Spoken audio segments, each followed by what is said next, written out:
एक छोटी बच्चे की कहानी।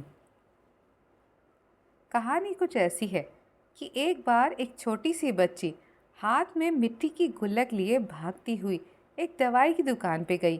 वो काफ़ी देर तक वहाँ पर खड़ी रही, लेकिन दुकानदार का ध्यान उस पर नहीं गया क्योंकि वहाँ पर हद से ज़्यादा ही भीड़ थी।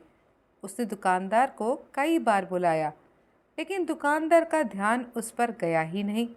फिर क्या था, इस बच्चे को गुस्सा आया और उसने अपनी मिट्टी की गुल्लक को वहाँ काउंटर पर ज़ोर से रख दिया।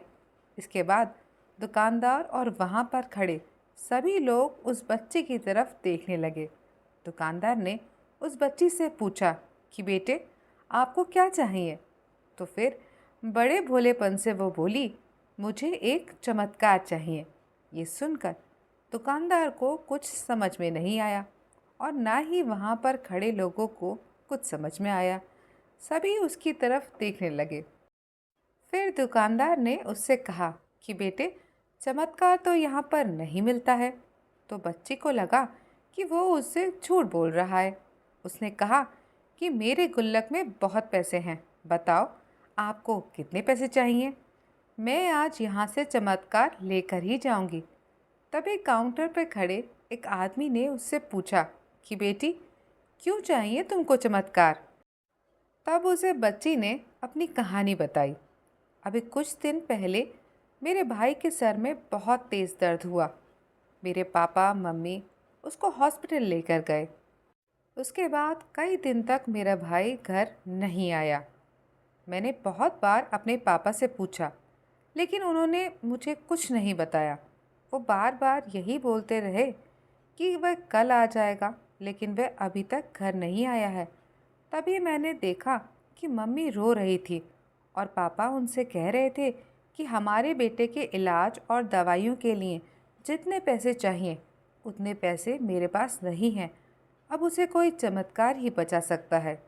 तब मुझे लगा कि मेरे पापा के पास अगर पैसे नहीं भी हैं तो क्या हुआ, मेरे पास तो हैं। इसीलिए मैंने जितने भी पैसे जोड़ रखे थे वो सारे पैसे लेकर मैं इस दवाई की दुकान पर आई हूँ ताकि चमत्कार खरीद सकूँ। फिर उस आदमी ने बच्ची से पूछा कि कितने पैसे हैं तुम्हारे पास? ये सुनते ही बच्ची ने गुल्लक उठाई और ज़मीन पर पटक कर उसे तोड़ दिया और पैसे गिनने लगी। वहाँ पर खड़े सभी लोग उसे देख रहे थे। थोड़ी देर बाद उसने सारे पैसे इकट्ठे किए और बोली, पूरे 19 रुपए हैं। वो जो आदमी वहाँ पर खड़ा था वो थोड़ा सा मुस्कुराया और बोला कि अरे, तुम्हारे पास तो पूरे पैसे हैं। इतने का ही तो आता है चमत्कार। ये सुनकर बच्ची बहुत खुश हो गई और बोली, चलो मैं आपको अपने पापा से मिलवाती हूँ। बाद में पता लगा कि वो आदमी कोई आम आदमी नहीं था, बल्कि एक बहुत बड़ा न्यूरोसर्जन था और उसने सिर्फ 19 रुपए में उसके भाई की सर्जरी कर दी।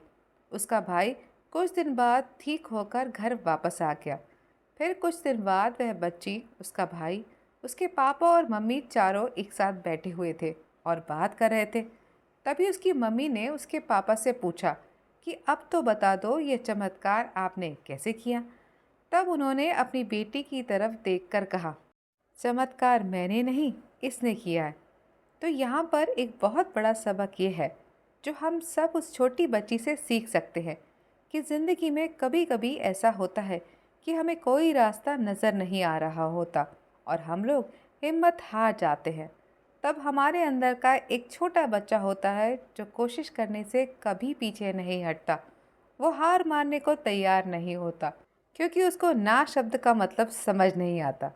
वह बच्चा जिसके लिए कुछ भी नामुमकिन नहीं है, क्योंकि वह हर हाल में कोशिश करता रहता है। तो जीवन में परिस्थितियाँ कितनी भी जटिल क्यों ना हो, अपना प्रयास जारी रखिएगा।